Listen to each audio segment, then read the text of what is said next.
Hello, and welcome back. Tonight we're doing something I've been quietly looking forward to for a while now, which is just sitting down and going through every single Steven Universe fusion. All of them, properly, with all the context and lore and little gemstone facts that I find genuinely interesting, and that I suspect at least some of you will too. If you've seen the show, brilliant. Some of this will be familiar, but hopefully there are corners of it you haven't thought about in a while or details you might have missed first time round. And if you haven't seen it, that's completely fine as well. You don't need to have watched anything to be here. I'll give you enough context that everything makes sense. And honestly, the lore of this show is interesting enough on its own that you don't necessarily need the full experience to appreciate it. For those who genuinely have no idea what Steven Universe is, it's an animated show created by Rebecca Sugar for Cartoon Network. Ran from 2013 to 2019. Followed by a film and a short continuation series called Steven Universe Future. It's about a half-human, half-magical alien boy called Steven, who lives in a beach town with a group of beings called gems, crystalline aliens who project physical bodies from magical gemstones embedded in their forms. They used to protect the Earth. Now they're more or less retired and raising Steven. The gems are named after the stones they carry: Pearl, Amethyst, Garnet. And then as the series expands, you meet dozens more. Now, fusion. This is the big one, the thing we're here to talk about. When two gems are in sync, emotionally, physically, in terms of what they want and what they're willing to share with each other, they can merge their bodies into a single new being. That being is bigger than its parts. It has its own personality, its own voice, its own way of moving. It's not one person controlling things and the other along for the ride. It's genuinely a third entity, shaped by the relationship between the two who made it. The mechanics matter, and we'll get into them as we go. But the broader point is that fusion in this show is a metaphor. A very deliberate, carefully written metaphor for intimacy in all its forms. Romantic love, platonic trust, codependence, trauma bonding, grief, the joy of simply feeling understood by someone.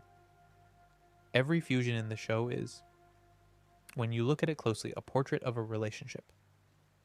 And they're all named after real gemstones, which is one of my favorite things about the show. Each fusion name corresponds to a real mineral, and the choice of which stone to use for which relationship is almost never random. We'll get into those as we go, because the real-world geology is genuinely lovely. There are quite a few fusions across the full run of the show. Somewhere in the region of 20-odd named distinct fusions if you count all the major ones. Plus some background and minor ones we'll touch on at the end. Some appear for an episode, some are effectively permanent. Some are shown as loving and joyful. Some are shown as dangerous or even horrifying. The show doesn't have a single position on fusion. It uses the concept to explore the full complexity of what it means to get close to someone. So, that's what we're doing tonight. We'll go roughly in order of when they appear, with a few clusters where it makes sense to group things thematically. There's no quiz at the end. There are no rankings or debates. We're just going to talk about them, one by one, and I'll share the things I find interesting, and hopefully some of that will be interesting to you as well. If you're new to the channel and you enjoy this kind of relaxed lore content, there's a subscribe button somewhere on screen, and I'd be glad to have you along. But for now, let's get started. One more thought before we do, though, because I think it's worth having in mind as we go through each fusion individually. The show makes a distinction between fusion as a tool and fusion as an expression. On Homeworld, fusion is permitted between identical gems for practical purposes. It makes them bigger, stronger, more capable of completing their assigned tasks. That's all it's supposed to be. The idea that fusion could be something else, that it could be chosen freely, that it could mean something about the relationship between the fusing gems, is treated by Homeworld as dangerous. Not because it causes direct harm, but because it implies that gems have inner lives that matter, that relationships between gems matter, that what happens between two people can produce something that wasn't in anyone's plan. And Homeworld is run on the basis that everything can be planned. A cross-gem fusion two different types of gem forming something new out of genuine connection, is a crack in that logic, which is why when Ruby and Sapphire accidentally fused and became Garnet, the response from Homeworld was immediate and severe. It wasn't just a rule violation. It was a proof of concept that the whole system rested on a false premise. The crystal gems use fusion the opposite way. They fuse when they trust each other, when something between them is strong enough that becoming one person is the most natural expression of it. Each fusion is a portrait of where two people are with each other at a specific moment. That's the frame. Keep it in mind as we go. Let's start at the start. Or rather, let's start before the start, because Garnet, the stoic, three-eyed, boxing-gloved crystal gem, who leads the group for much of the show, is herself a fusion. And we don't find this out until the end of the first season, at which point the reveal lands with the particular weight of something that was hidden in plain sight the whole time. Garnet is the fusion of Ruby and Sapphire, and to understand her, you need to understand them. Ruby is small, hot-tempered, and intensely passionate. Her gemstone is set in her left palm, a deep red stone, hard and bright. Her natural ability is heat. She can raise her temperature to the point of combustion, and her emotions tend to run in the same direction, which is to say, directly forward and at full volume. She feels everything enormously. She's impulsive in the way that people who lead with their hearts are impulsive, not reckless exactly, just utterly committed to whatever she's feeling in the moment. Sapphire is almost the opposite in presentation, though not in depth. She's cool-tempered, literally and figuratively. Her gemstone sits on her right hand. Her ability is future vision. She can see what's likely to happen. This sounds more useful than it is in practice because it creates a tendency to feel that things have already been decided before they've happened, which can tip into a kind of elegant fatalism. She's calm, graceful, and tends to present a very composed exterior. She's also, it turns out, capable of enormous passion. She just keeps it contained. It's interesting that Ruby and Sapphire were introduced as guards and guarded, soldier and the gem being protected, because the power dynamic of that original relationship gets completely inverted by what they become. Ruby, who was made to serve and protect higher caste gems, ends up in a permanent fusion with one of them. Sapphire, who had the social power, ends up choosing someone Homeworld would consider far below her station and finding that the choice made her more herself, not less. The show is consistent about this. The hierarchies Homeworld imposes don't map onto the actual value of the people within them. Ruby's intensity and fire are not lesser for being packaged in a small red soldier. Sapphire's grace is not greater for being attached to a rare ability and an aristocratic bearing. The episode The Answer, the one that tells their backstory as a bedtime tale, has a particular visual softness to it that's worth noting. It's animated in a storybook style that's distinct from the rest of the show, warm and watercolor adjacent. The choice signals something. This is a founding story, a myth told with the reverence that origin stories carry. And the myth is about love as revolution, about two people whose connection was so strong that it broke a system just by existing.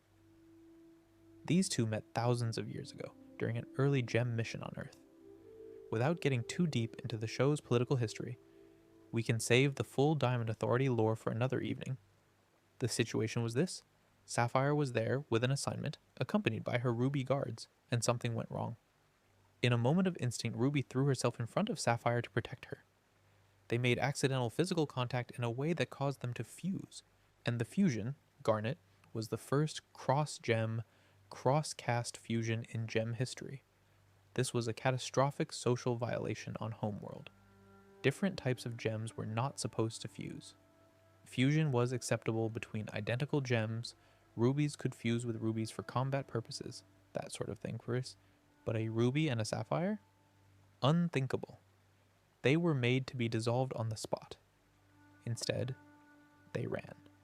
And they've been Garnet ever since. The story of how this happened is told in a Season 2 episode called The Answer, which is framed as a bedtime story Garnet tells Steven. The choice of framing is lovely. The most important story in her existence, delivered as a good night tale, warm and unhurried. It's one of the best episodes of the show. So, Garnet herself. In her most common form, she presents as a compact, powerfully built figure with dark skin, a large square afro, and a cuboid visor over her 3 eyes. The third eye sits in the center of her forehead, between the 2 ordinary ones. Her color palette is deep red-purple, and she carries herself with a quiet authority that reads as mysterious when you first meet her, reserved, a bit guarded, not given to unnecessary words. She uses her 2 gemstones, one in each palm, to summon her primary weapons, the rocket-propelled gauntlets. She can also access Sapphire's future vision, which manifests as a kind of probabilistic awareness. She can see the most likely outcomes of a situation and make decisions accordingly. She generates electricity, particularly when she's emotionally activated. She's almost certainly the physically strongest crystal gem.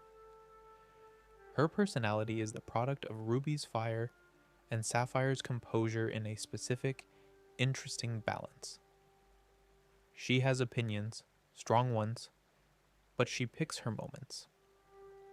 She's direct when directness is needed and patient in a way that Ruby alone would never be. She has a warmth that Sapphire's composure might struggle to express on its own. In the first season, you might read her as cool and slightly remote. By the end of the show, you understand that she's simply someone who contains a great deal and has learned which of it to share and when. One of the things I find most moving about Garnet is the choice that Ruby and Sapphire make to stay fused. Not just to fuse occasionally, not just for battle or convenience, but to choose every day to be her. The show returns to this several times, moments where Garnet splits back into Ruby and Sapphire, and they look at each other and they choose again. It's the show's recurring argument about love, not a single dramatic decision, but an ongoing one, renewed daily. The voice of Garnet is provided by Estelle, the British singer best known for the song American Boy. The casting is excellent. There's a particular quality to Estelle's voice that makes every line Garnet delivers feel considered. Now, the real gemstone, Garnet, the mineral, is a silicate, usually a deep red, though it comes in almost every color depending on the specific variety. The name comes from the Latin granatum, meaning pomegranate, because the crystals were thought to resemble pomegranate seeds. It's a January birthstone. It's hard, around 6.5 to 7.5 on the Mohs scale, and it's been used in jewelry and for abrasive purposes for thousands of years. What I like about the Garnet choice for this particular fusion is that Garnet in nature is formed under conditions of intense heat and pressure deep in the Earth's crust. It doesn't form easily. It forms when the conditions are exactly right, when the components are brought together by force and something new and very hard results. That feels apt. There are a few other things about Garnet worth dwelling on that don't fit neatly into any other category. One is the wedding. In Season 5, Ruby and Sapphire actually get married, an episode called Reunited, which is a significant moment in the context of children's animation and the representation of queer relationships within it. Rebecca Sugar had been building toward this for years, and when it arrives, it's handled with exactly the warmth and weight it deserves. They fuse back into Garnet at the end of the ceremony, which is both a practical outcome and a symbolic one. The wedding is the fusion, in a sense. The vows are the reason they stay together. There's also the question of what Garnet is like when she isn't being Garnet, when Ruby and Sapphire are apart. The show shows this a handful of times, and it's always illuminating. Ruby is almost unbearably intense when separated from Sapphire. Sapphire tends to spiral into her future vision in ways that become paralyzing. They're each better for having each other, in the specific sense that the qualities they contribute to Garnet are things they struggle to hold alone. Ruby's warmth and passion without Sapphire's calm becomes overwhelming anxiety. Sapphire's composure and foresight without Ruby's fire becomes cold detachment. As Garnet, these things balance. The show also uses Garnet's nature as a fusion to explore what it means to have a secret identity that isn't a lie exactly, but isn't the full truth either. For several seasons, Steven doesn't know. The crystal gems know, of course, but Steven thinks of Garnet as simply Garnet, a person, his guardian, solid and reliable, and when he finds out she's a fusion, his reaction is pure wonder and love. He doesn't feel deceived. He feels like he's been given more to love, which is in a way one of the show's central arguments about identity and disclosure. The reveal moment in Jailbreak is set up beautifully. The episode has been a tense, high-stakes rescue sequence, and then it pauses on Ruby and Sapphire seeing each other again after being forcibly separated, and they reach for each other and they become Garnet. And Garnet looks at Steven and says, "I am and always will be your Garnet." It's one of the best lines in the show. It does what the best lines in television do. It says something simple that means everything in context. The song that plays in that episode, Stronger Than You, sung in Garnet's voice, is arguably the show's most celebrated musical moment. It's Garnet addressing Jasper's contempt for her existence as a fusion, and it's Garnet being completely, unhesitantly herself. I am made of love, and it's stronger than you. No apology, no explanation, no defensiveness, just the statement, fully inhabited. The song became something of a cultural touchstone in its own right, beyond the fandom of the show itself. The first fusion we, as viewers, consciously meet, the first one the show introduces as a fusion, rather than a character who turns out later to be a fusion, is Opal. She appears in a Season 1 episode called Giant Woman, and she's the reason Steven spends most of that episode absolutely delighted. He's heard about fusion. He's been told that Pearl and Amethyst can fuse together to form this new person, and Steven, being Steven, wants to see it immediately, and finds the fact that they keep bickering instead of just doing the cool thing enormously frustrating, which is the kind of frustration that's entirely relatable. To understand Opal, you have to understand Pearl and Amethyst, and specifically the texture of their relationship, which is prickly in very specific ways. Pearl is precise, controlled, and deeply invested in doing things correctly. She was Rose Quartz's most loyal companion, and that loyalty is calcified over millennia into something that's protective and devoted, but also a little brittle. She cares intensely about competence. She holds herself to an extremely high standard, and she holds others to it too, even if she tries not to. Amethyst, who was made on Earth rather than on Homeworld, and emerged from the ground later than she was supposed to, and therefore smaller than she should have been, has spent a long time being very loudly unbothered by things that bother her enormously.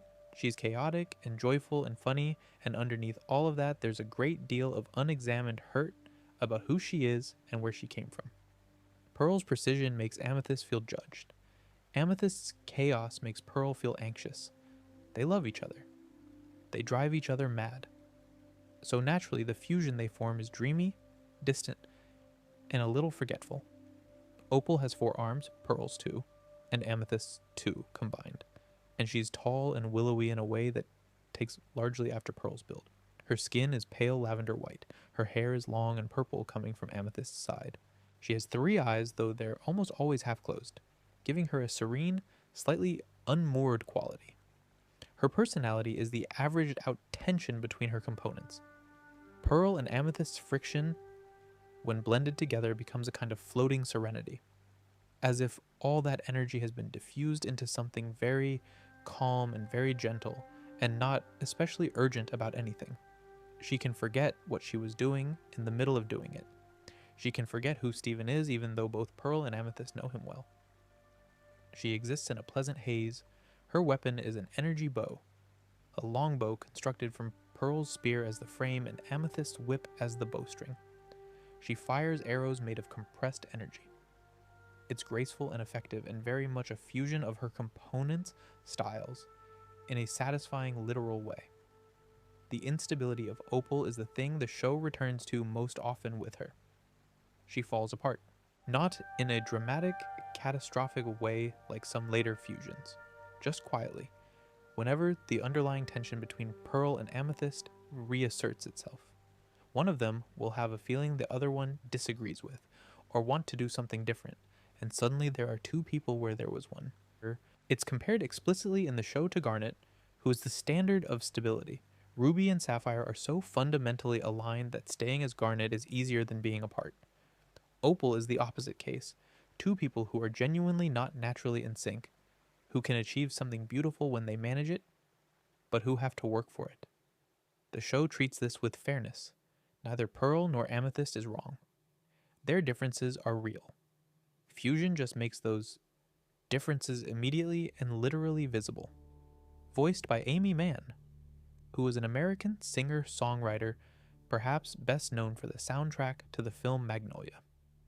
There's a particular quality of wry calm in her voice that suits Opal's distant gentleness.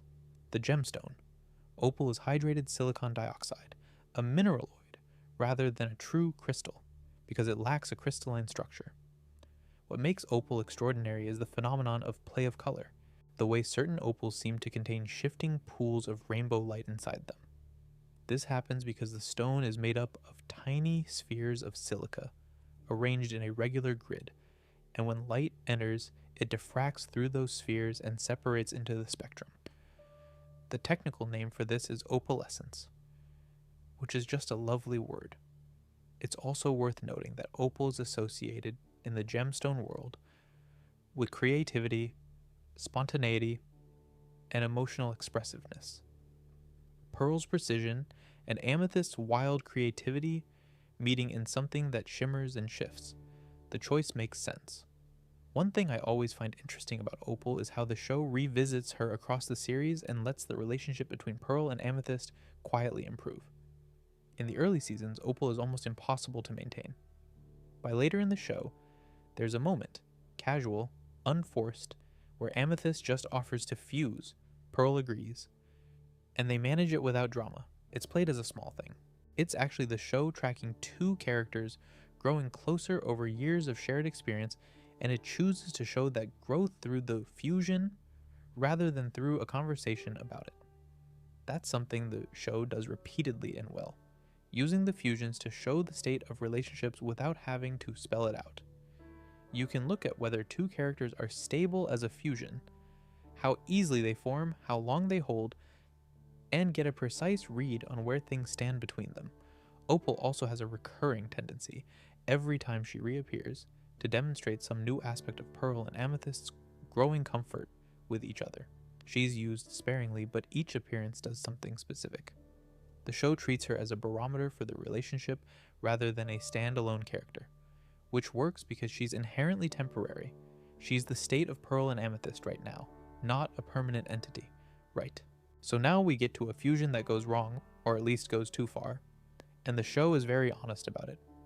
Sugilite appears in a Season 1 episode called Coach Steven. Garnet and Amethyst fuse to demolish a communications hub. They're using their combined power to smash through structures that would take much longer to dismantle individually, which is a completely reasonable use of fusion as a tool. The practical logic is sound, and then things get complicated. The combination of Garnet and Amethyst is genuinely volatile in a specific way. Garnet is power and controlled intensity. Amethyst is impulsiveness, and a deep, partly acknowledged desire to prove herself. Garnet's ruby side contributes fierceness. Amethyst contributes the same. Sapphire's calm is there somewhere, but it gets very outvoted. What you get when you combine these particular components is someone massive and ferociously strong who is having the absolute time of her life and would very much like to keep having it. Sugilite is enormous, probably the most physically imposing fusion we've met by this point in the show. She towers over everything. She has 4 arms, 5 eyes, which is more than even Garnet's extra eye or Opal's 3, and her hair is this enormous mass of dark curls. She's got Amethyst's purple tones and Garnet's red-black, and she moves like something that's not particularly concerned about obstacles. Her voice is provided by Nicki Minaj, which is a casting choice that seems almost too on the nose until you hear it, at which point it's exactly right. There's an exuberance and a power in the performance that captures exactly what Sugilite is. Her weapon is a flail. Garnet's gauntlets as the mace head, Amethyst's whip as the chain. Heavy, destructive, not a precision instrument. You're not doing delicate work with a flail. You're making a point. The problem is that she stays fused. They finish the job they came to do and Sugilite simply doesn't feel like stopping. The work is done and she's still there, still swinging. She becomes increasingly hostile to Pearl, who is trying to get Garnet and Amethyst to come back. She smashes things. She threatens. She stops being a tool and starts being a problem. What the show is doing here is showing what happens when a fusion is maintained past the point where it's serving the people inside it. Sugilite is intoxicating. Being that big, that powerful, that unrestrained, it feels good. And the longer they stay fused, the more Garnet and Amethyst individually recede, and the more Sugilite just is. She doesn't particularly want them back. She's having fun. Pearl ultimately diffuses them at some cost to herself, and there's a reckoning afterward. Garnet is quietly disappointed in herself. Amethyst is quietly ashamed. Neither of them says very much about it, which is very like them. There's an episode later in the series where Pearl sings a song called Strong in the Real Way that was originally written with Sugilite in mind. The lyrics are about what it means to actually be strong versus performing strength. Pearl watches Sugilite and sees something she fears and doesn't entirely understand yet. The show will circle back to this theme from Pearl's perspective. What Sugilite represents in the show's overall framework is the danger of losing yourself in something that feels powerful. Both Garnet and Amethyst carry this specific vulnerability. Garnet, because she's always the composed, reliable one, and there's a part of her that likes the release. Amethyst, because she spends so much energy pretending nothing bothers her, and a fusion where nothing has to bother you is deeply appealing. The real gemstone, Sugilite, is a rare cyclosilicate mineral. It was discovered in 1944 by the Japanese petrologist Kenichi Sugi, after whom it's named. Found primarily in Japan, South Africa, and Canada. Its color ranges from pink to deep purple, and it's genuinely quite rare. Much rarer than most stones used in common jewelry. It's sometimes used in high-end pieces, but it's not something you'd typically see in a high street shop. The rarity is interesting for a fusion that the show treats as dangerous. Something powerful and exceptional and difficult to come by. And maybe difficult to put away once you have it. It's also worth noting, in the context of talking about voice casting, that the show's pattern of using musicians as fusion voices has a particular logic to it. Fusion in Steven Universe is almost always initiated through dance. And the fusions themselves often have a relationship to rhythm and music that their component gems don't individually. Sugilite, voiced by Nicki Minaj, is forceful and rhythmic in the way her voice actor is. Garnet, voiced by Estelle, has a steady, assured musical quality. The casting choices reinforce the fusion's personality in a way that goes beyond just getting a famous name. There's also a question the show raises through Sugilite about whether a fusion can be held responsible for what it does. Sugilite is aggressive and damages Pearl. But Sugilite isn't Garnet and she isn't Amethyst. She's the product of both of them. The accountability is distributed. Garnet is ashamed. Amethyst is ashamed. Sugilite herself doesn't carry shame because Sugilite, as an entity, no longer exists once they diffuse. The question of what it means to do something as a fusion rather than as yourself is one the show never fully resolves, which feels honest. There's a specific genre of comedy that comes from taking something enormously powerful and putting it in an ordinary social situation. That's Alexandrite's debut, and it's one of the most enjoyable episodes of the first season. Fusion Cuisine is a season 1 episode in which Connie's mom, Dr. Maheswaran, who does not yet know that gems exist, that magic is real, or that her daughter's best friend is half alien, has politely requested to meet Steven's mother. This presents a problem. Steven has no mother, technically. Rose Quartz gave up her physical form to create him. The crystal gems, faced with this situation, arrive at what seems like a reasonable solution. They'll all fuse into one person and pretend to be a mom. This is a terrible idea executed with great commitment. Alexandrite is the fusion of garnet, amethyst, and pearl, which means she contains all 4 of the constituent gems in one form: ruby, sapphire, pearl, and amethyst. This makes her a 6-gem fusion in terms of the total number of individual gems involved, even though she's formed from what looks like 3 components from the outside. That matters because it means you've got 4 different personalities with 4 different opinions on everything, trying to maintain a single social performance over a dinner table. She is enormous. Tall, 6-armed, a dark teal-green complexion with a star-shaped visor that covers her eyes. She has a second mouth concealed along her jawline. She breathes fire from it when she gets angry or when her fusion starts to break down, which at the dinner table is frequent. She is, objectively, not subtle. Trying to have a quiet meal with your girlfriend's parents is not the ideal context for a 6-armed fire breather. Voiced by Rita Rani Ahuja, who provides Alexandrite's bass voice. When individual gems take control, which keeps happening, their own voices slip through. There's a moment where Ruby and Sapphire are briefly speaking through Alexandrite as Garnet, and Garnet is arguing with Amethyst and Pearl inside the fusion while trying to maintain an external calm. The layering is comedy and also, on reflection, a genuinely inventive use of the fusion concept. In battle, Alexandrite is formidable. She can use all of her components' weapons and combine them in various configurations. She's massive and has 6 arms to work with. She breathes fire. She's not going to struggle with most physical threats. In a social situation where she's required to have coherent opinions about food, make small talk about her job, and smile pleasantly at concerned parents, she falls apart almost immediately. Amethyst wants to eat everything. Pearl doesn't eat anything. Ruby and Sapphire disagree about how to handle the conversation. Everyone has a different instinct about what normal looks like. The episode is funny, but it also does something quieter. It shows how much the crystal gem's various dysfunctions are visible at the level of their relationships. A fusion being unstable isn't just a physical thing, it's an interpersonal thing. Alexandrite is shaky because the people inside her don't agree. And the dinner table puts those disagreements under a specific kind of pressure. She becomes important again much later, in Season 3, when she fights Malachite. It's a very different energy from the dinner party. The real gemstone is genuinely extraordinary. Alexandrite is a variety of chrysoberyl, an aluminium beryllium oxide, and its most famous property is color change. Under daylight or fluorescent light, Alexandrite appears green or blue-green. Under incandescent light, it shifts to red or purple-red. It looks, depending on your lighting conditions, like a completely different stone.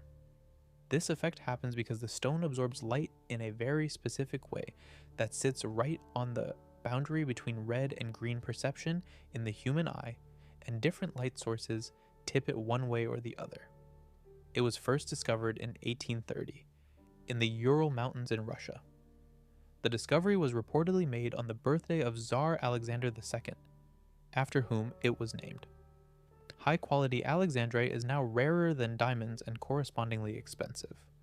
The color change quality, containing 2 contradictory things simultaneously, depending on how you look, feels very fitting for a fusion that contains several contradictory things simultaneously.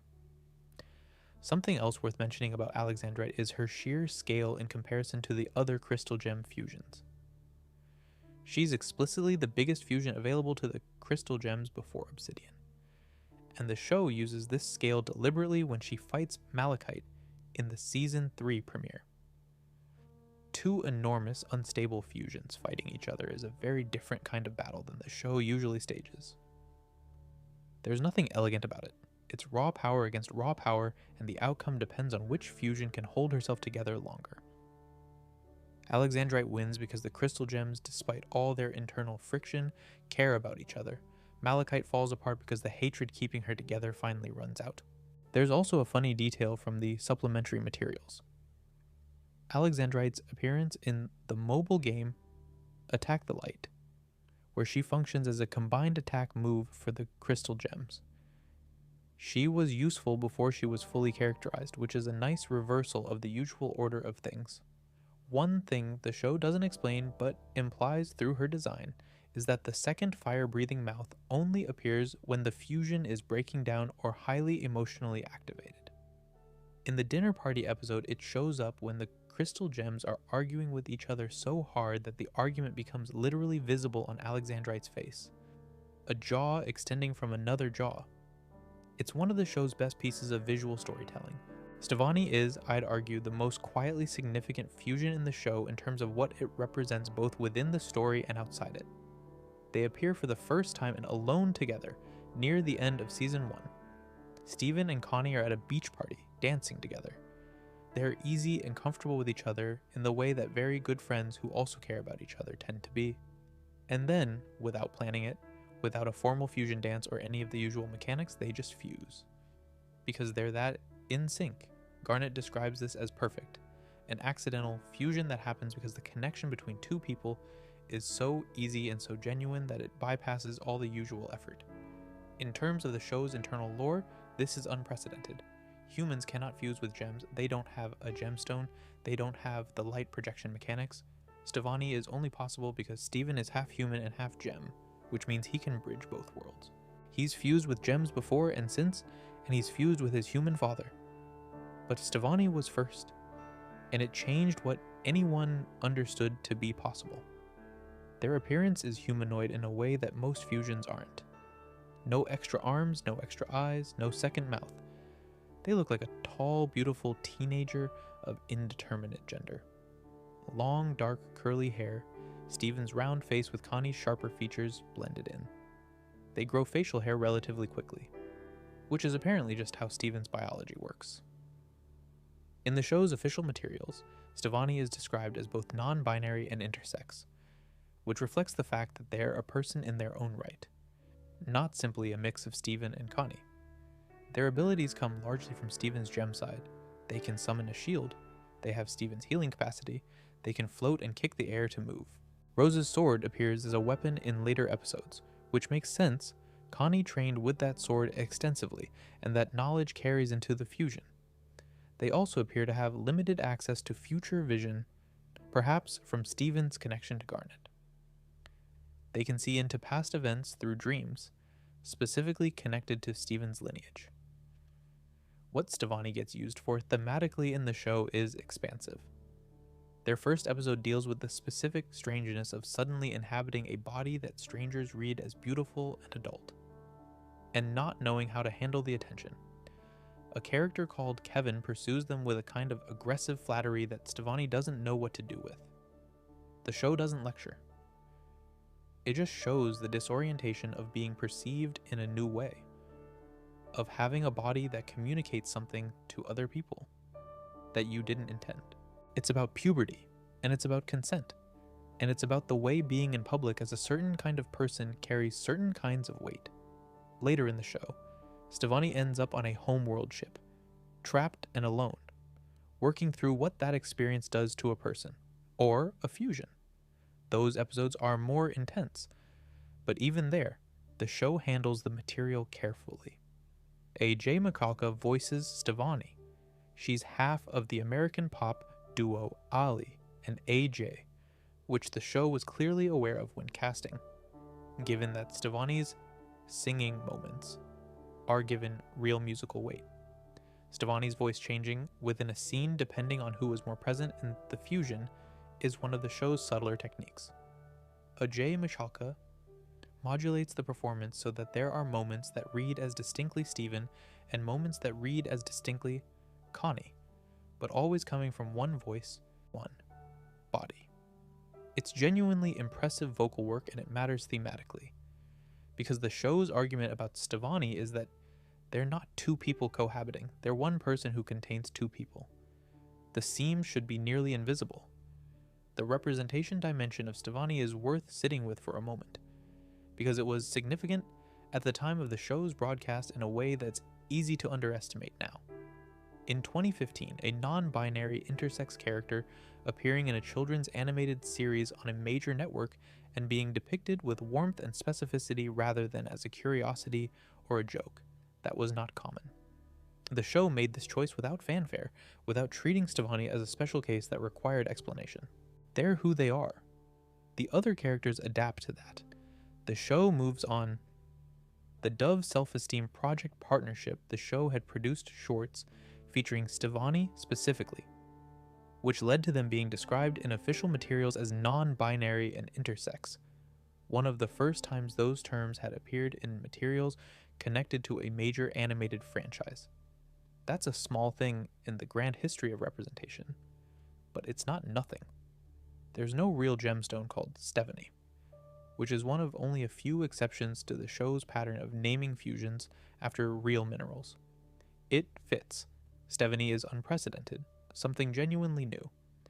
There's no stone that already existed that could carry the name. They get to have a name that belongs only to them.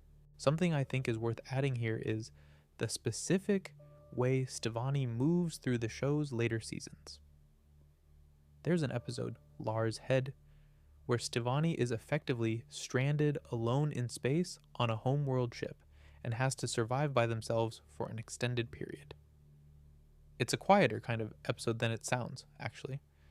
Stevonnie has to take stock of their situation to figure out what they know and what they can do, and to keep themselves together emotionally without either of their components being able to retreat into a separate self. The show uses it to explore what Stevonnie is like when neither Steven's optimism nor Connie's pragmatism is dominant, when they just have to be themselves, whatever that means. And there's something in that which connects to what fusion is doing more broadly in the show. A fusion is a relationship made visible and literal. Stevonnie alone in space is a relationship that has to sustain itself without external support. Just the two of them in one person, making decisions together in real time. The show finds that interesting rather than distressing, mostly. Stevonnie finds a way.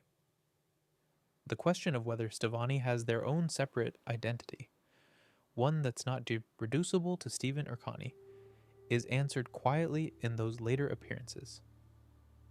They do. They're not a committee. They're a person.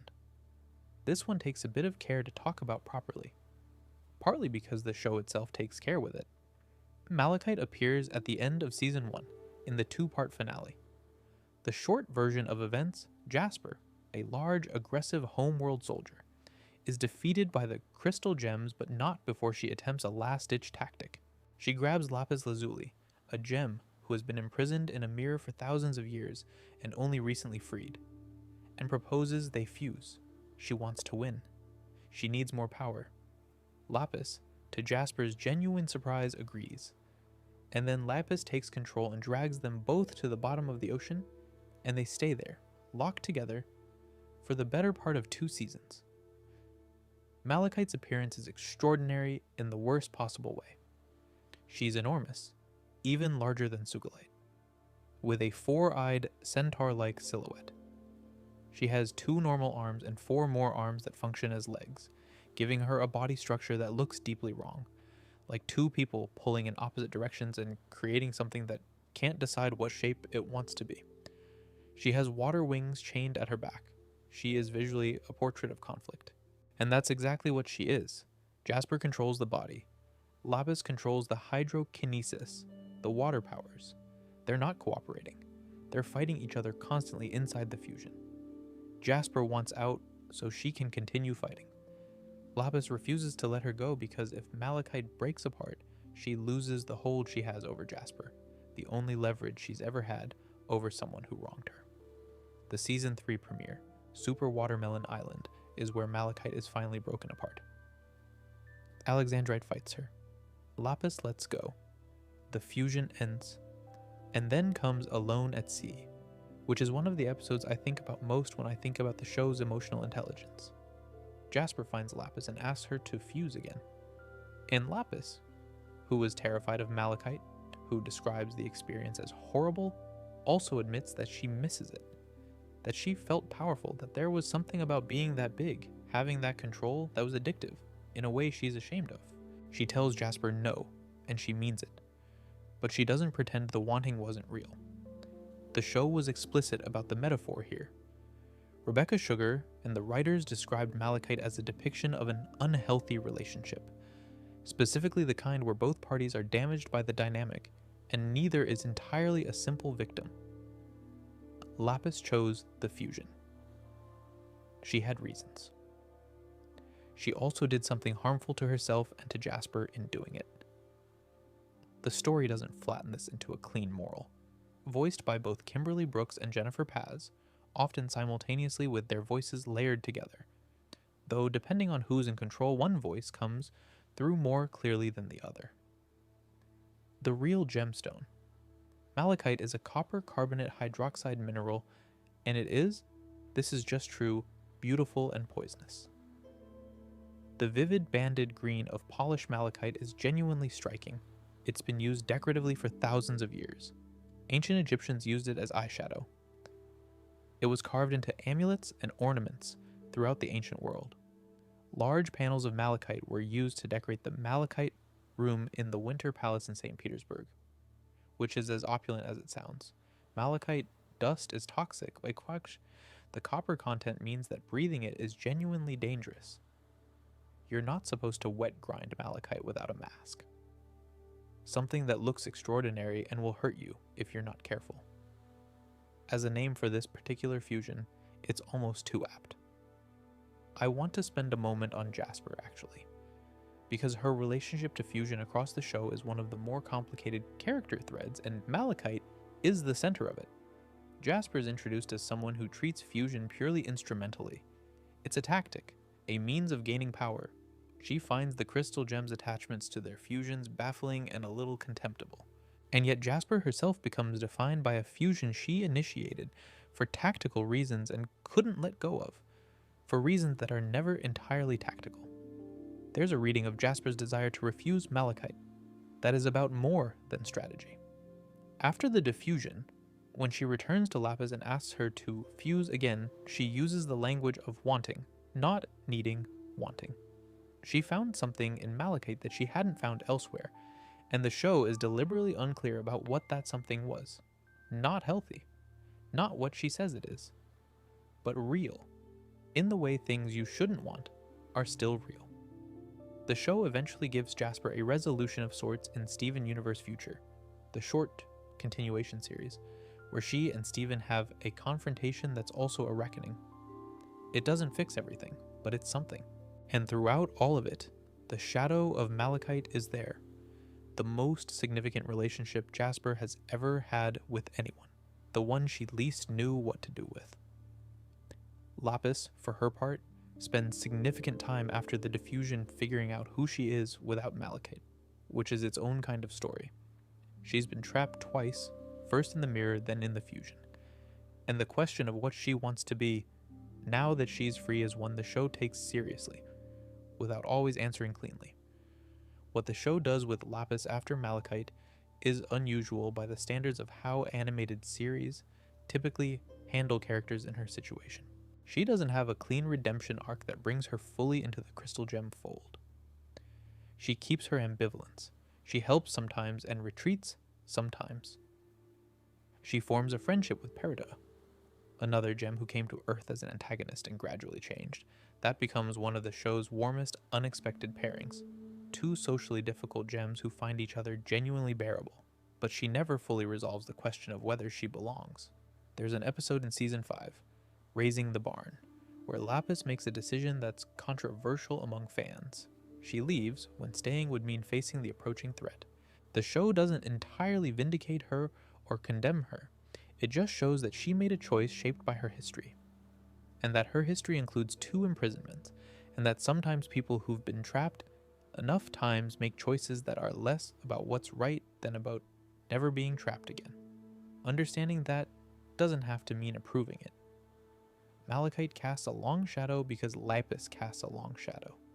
She's one of the show's most carefully drawn characters precisely because she doesn't fit the template of the reformed villain or the brave survivor. She's someone trying to figure out how to exist after a long time of not being permitted to. Rainbow Quartz, the original, not the later version, appears in a flashback. The episode is We Need to Talk from Season 2, and it's structured as Greg recounting a memory to Steven, a moment from when he and Rose were first together, when he was trying to figure out what he meant to her. Greg, in this memory, is young and in love and not entirely sure what to do about the fact that he loves someone who has been alive for thousands of years and who finds human beings somewhat charming and somewhat difficult to fully comprehend. He's trying to connect with her. He's trying to show her that he's worth taking seriously. And then Pearl fuses with Rose right in front of him. Rainbow Quartz, the original form, is tall and graceful and acrobatic. She has 4 arms and 2 extra pairs of eyes. She moves with a specific kind of elegance that's partly Pearl's precision and partly something that belongs only to the fusion. Her coloring is pink and purple, richer and deeper than either Pearl or Rose on their own. She's beautiful, and she's a message. Pearl, who is deeply in love with Rose, a love Rose knows about and hasn't discouraged, fuses with Rose at a moment designed to make Greg feel excluded. Look at this thing we can do that you never can. Look at how completely we're connected. Look at how little space there is for you. Rose doesn't seem to fully register this as it's happening. That's the uncomfortable part. Pearl is expressing something through the fusion. Her feelings, her claim, her grief about Greg's presence in Rose's life, and Rose is participating without understanding what's being communicated. Greg watches all of this happen and realizes that he doesn't fully understand what's going on. What this means for Pearl as a character is something the show unpacks slowly over several seasons. Pearl's love for Rose was enormous and real and not well requited, in the sense that Rose cared for Pearl deeply, but didn't love her in the same way Pearl loved her. The fusion was part of a dynamic that wasn't entirely honest. Rose fused with Pearl knowing this. Pearl believed in something that wasn't quite what it appeared. The show is careful to hold both the genuine love and the genuine problem in the same frame. Rainbow Quartz, in this original form, is permanently inactive. Rose no longer exists as Rose. She became Steven. This fusion can never happen again, which is part of the grief Pearl carries throughout the series. There's a real gemstone with this name, though it's a slightly complicated category. Rainbow Quartz can refer to several different things depending on who you ask. Sometimes it means titanium-coated rock crystal quartz, which is treated with metal vapor at high temperatures to create an iridescent surface. Sometimes it refers to naturally iridescent quartz. Either way, the effect is the same. A stone that seems to contain shifting color, multiple things at once. The surface meaning something different from different angles, which is fitting for a fusion with this much beneath its surface. I want to stay with the original Rainbow Quartz for a moment longer, because there's something in her that connects to Pearl's whole arc that's worth naming. The show's treatment of Pearl is one of its most sustained and carefully built character studies. Over the course of the series, she moves from someone who defines herself almost entirely through devotion to someone else, Rose, then Steven, towards someone who is beginning to figure out who she is when the person she's devoted to isn't there to define her. It's a long journey, and the show never rushes it. Rainbow Quartz is, in some ways, the physical representation of what Pearl was when she was at her most defined by that devotion. The fusion Pearl is part of that is most completely centered on Rose.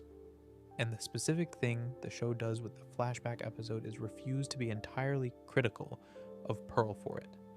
Pearl in that flashback does something hurtful, but she does it from a place of genuine love that is also genuine grief. She's watching the person she would do anything for choosing someone she can't follow. The fusion isn't entirely malicious, it's messy and sad and human, or as human as a crystalline alien can be. That's the show's characteristic generosity. It allows you to understand why someone does something without quite letting them off the hook for it. It holds the love and the problem in the same frame without collapsing one into the other. Sardonyx is, I'll say it, my personal favorite. I'm allowed a favorite. She's spectacular. She appears first in Cry for Help, a season 2 episode that's part of what the show marketed as the Week of Sardonyx, a run of episodes dealing with her and with what her presence reveals about Pearl. But let's start with the fusion itself before we get to the complication. Sardonyx is the fusion of Garnet and Pearl, which means she contains Ruby, Sapphire, and Pearl, 3 gems. And the personality that emerges from this particular combination is one of the show's most distinctive. Theatrical, charismatic, exuberant, utterly in love with her own performance. She's tall, very tall, with an extended neck and legs that terminate in points like she's perpetually on tiptoe or wearing invisible stilts. 2 extra sets of arms, 1 pair on her torso in addition to the usual placement. 2 sets of eyes with the upper pair sitting in her hairline. She wears a top hat, she wears a bow tie. She carries herself like every entrance she makes is a proper entrance, because it is.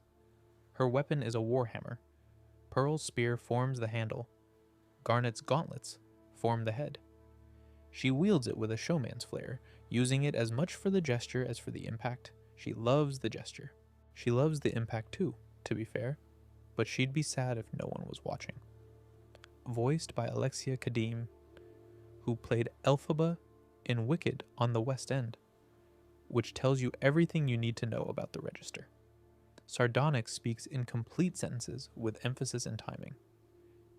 She makes announcements. She acknowledges applause that isn't there. She is entirely committed to the bit, and the bit is that everything she does is a performance worth witnessing. What she represents in terms of the Garnet-Pearl relationship is interesting. Pearl is precise and controlled and, in ways she doesn't entirely acknowledge, deeply proud. Garnet is powerful and assured. Together they produce someone who is the apotheosis of Pearl's specific ambitions. Brilliant, certain of herself, not troubled by doubt. Magnificent in a way that Pearl, with her anxieties and her grief, can't quite manage to be on her own. Pearl feels like her best self when she's Sardonyx. This is where the complication comes in. Pearl starts secretly repairing a communications tower, one they have already destroyed as part of their mission, so that she has an excuse to fuse with Garnet again, to be Sardonyx again. She becomes, in the show's framing, addicted to the fusion. Not to Garnet specifically, not romantically, but to who Pearl is when they're fused, to the specific feeling of being Sardonyx. When Garnet finds out, she's hurt in a particular way. Not just the practical betrayal, though that matters.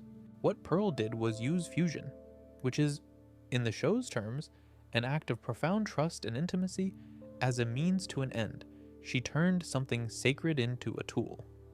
And Garnet, who is herself a fusion born from radical trust, experiences this as a specific kind of violation. There's a period where they don't fuse. Pearl has to earn the trust back. Sardonyx reappears later in healthier contexts, and those appearances land differently, warmer, less freighted. One of the show's quietest achievements in this arc is showing what the rebuilding of trust actually looks like. It doesn't happen in a single conversation or a single dramatic gesture. It happens across several episodes and several smaller moments, Pearl making different choices, Garnet watching, the relationship between them gradually re-establishing on firmer ground. When Sardonyx reappears in a later episode, she's the same person. Theatrical, delighted by herself, warm toward Steven, but the context in which she exists has been cleaned up. The show earns the return. This is the kind of emotional detail that makes Steven Universe more than just a very well-designed action cartoon. It takes the time to show that violations of trust have a real cost, and that the cost has to be paid in full before things can go back to what they were, or rather, to something better than what they were. Because what they were before Sardonyx complication included Pearl's unaddressed longing, and after it, at least that's out in the open. The real gemstone, Sardonyx, is a variety of onyx, a banded chalcedony that features alternating layers of sard and white. Sard is a brownish red stone. The layering of colors made Sardonyx historically useful for cameos and intaglios, because carvers could create images where the subject stands out in one color against a different colored background. The Roman general Scipio Africanus reportedly wore a Sardonyx signet ring constantly. He was never seen without it. It was associated with strength, protection, and courage. A stone for someone who takes their performance seriously and does it for a reason. One thing I keep coming back to with Sardonyx is the specific quality of her wit. She's not cruel, her theatricality isn't at anyone's expense. She's delighted by herself, not contemptuous of others. There's a difference between arrogance and joy in one's own abilities. and Sardonyx lands firmly on the joyful side. She reminds me of performers who are completely magnetic not because they're intimidating but because they are so genuinely happy to be doing what they're doing. The Warhammer is worth thinking about too, in terms of what it says about the union of Pearl and Garnet specifically. Pearl's weapon is a spear, elegant, precise, a weapon of reach and control. Garnet's are gauntlets, close quarters, powerful, direct. A Warhammer combines those qualities in a single tool. You need precision to aim it correctly and power to make it worth swinging. Sardonyx carries both. There's also something to be said about how Sardonyx interacts with Steven across the show. She finds him delightful and she treats him with a warmth that has Garnet's protection in it and Pearl's affection in it. She calls him my little announcer at one point, because Steven has taken it upon himself to introduce her. It's a tiny moment, but it captures something about how Sardonyx engages with the world. She's generous, she includes people in the performance rather than performing at them. When things are good between Pearl and Garnet, that generosity comes through in her.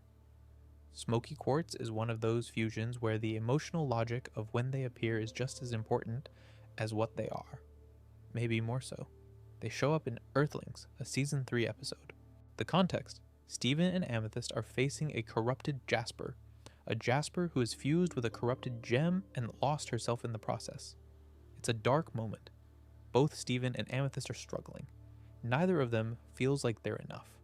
Amethyst has been dealing for most of Season 3 with the weight of finding out she was part of a Homeworld operation on Earth that ultimately failed, that she emerged from the ground late and small and wrong by Homeworld standards, and that there are other Quartz soldiers out there who are everything she was supposed to be. Steven has been dealing with the weight of being Rose Quartz's son, and not always knowing what that means. They don't fuse from a place of strength.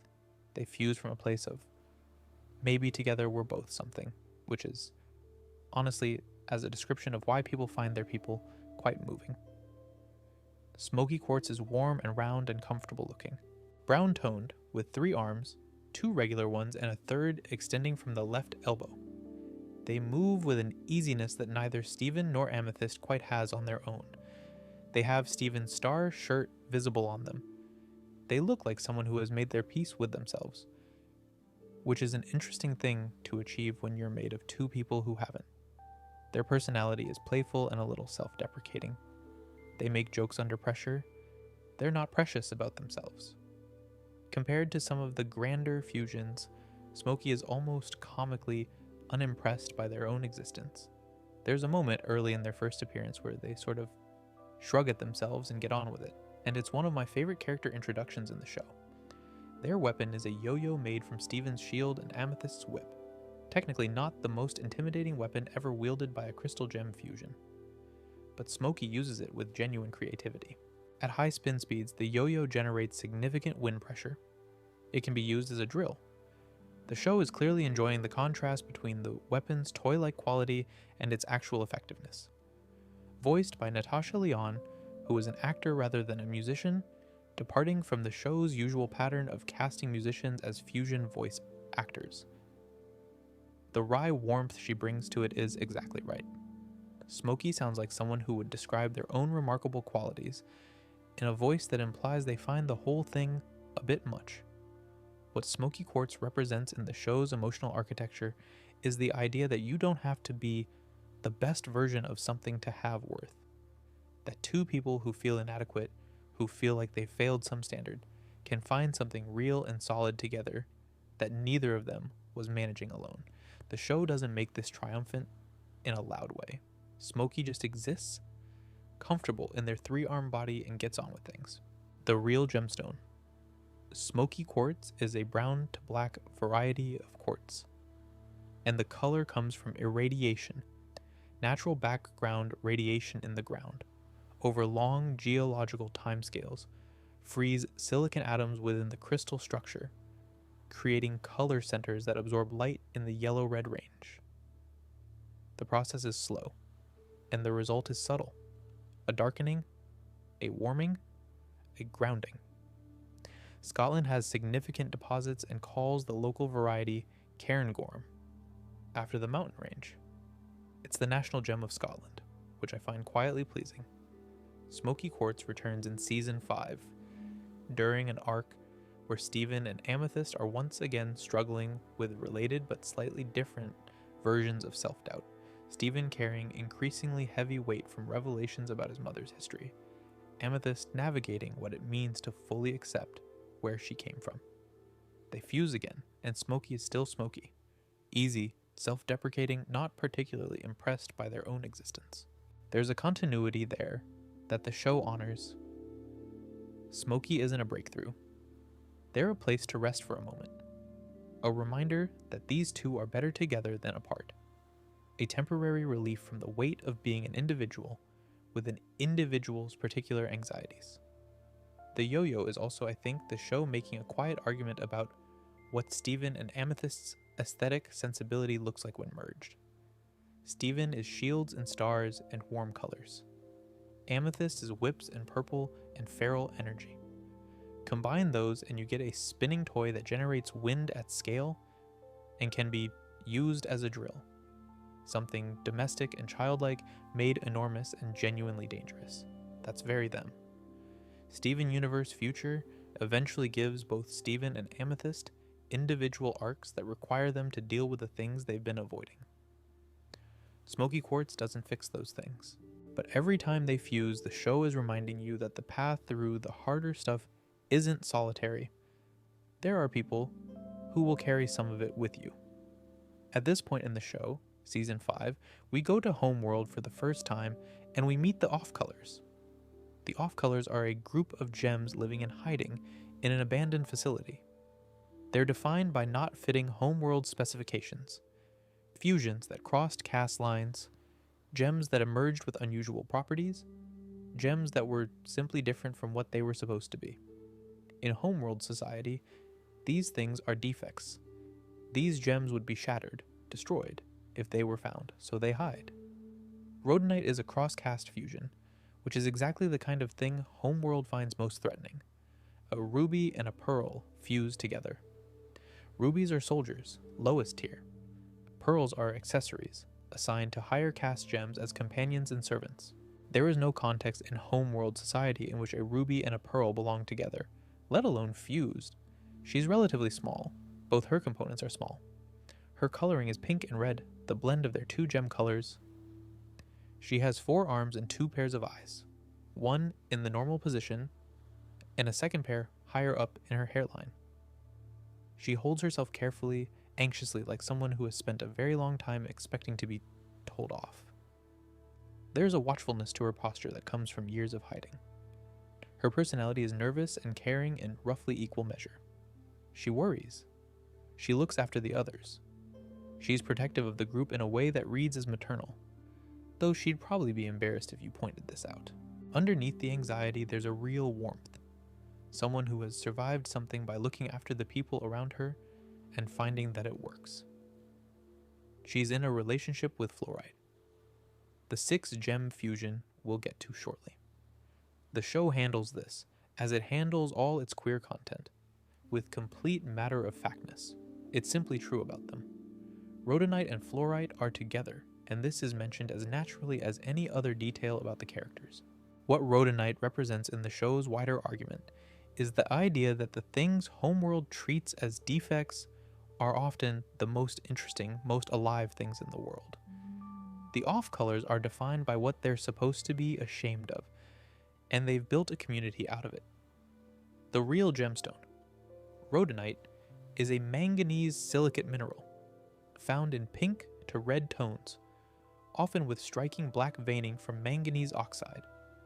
The name comes from the Greek rhoton, meaning rose. It's found in Russia, Australia, Sweden, and various other locations. In various crystal healing traditions, it's associated with compassion and emotional recovery, which is, given this character, rather apt. It's used as an ornamental stone and occasionally in jewelry, though it's softer than ideal for rings and takes some care. The off-colors as a group are worth lingering on briefly because they serve a function in the show's argument that's distinct from the crystal gems. The crystal gems are defectors. They chose to rebel, chose to fight. chose a different set of values from Homeworld's. The off-colors didn't choose anything. They just exist in ways Homeworld didn't plan for. Their difference isn't political, at least not originally. It's just what they are. And yet, Homeworld's response is the same: destruction. Because Homeworld operates on the logic that anything which doesn't fit the plan is a defect, and defects are corrected or removed. The off-colors surviving, finding each other, building a small community in the dark, that's the show's argument that existence itself is a form of resistance when the system wants you gone. Rhodonite is, in that context, the community's warrior and its caretaker. She's the one who knows all the risks and stays anyway. There's something quietly brave about anxiety that doesn't prevent action. People who are frightened and proceed regardless are doing something genuinely harder than people who aren't frightened at all. The off-colors have a particular function in the show's larger story beyond the lore. When Lars and Steven encounter them in Season 5, Lars is a young man who has spent most of his life being deeply self-conscious about being different, about not fitting in, about the gap between who he is and who he thinks he's supposed to be. He finds this underground community of beings defined by exactly that gap, the difference between what they are and what they were supposed to be, and something in him recognizes it. Lars's arc in those episodes involves him becoming, somewhat improbably, capable and brave through his time with the off-colors. Rhodonite, in particular, mirrors some of his journey. She's been hiding and frightened for a long time, and she's still here, still caring for the people around her, still choosing community over the safety of solitude. The show honors that kinship between them quietly, without explaining it at length. It just shows them making similar choices under similar pressure, and trusts you to see the parallel. Fluorite is, in terms of sheer number of components, the most complex fusion in the show. She's made up of 6 gems.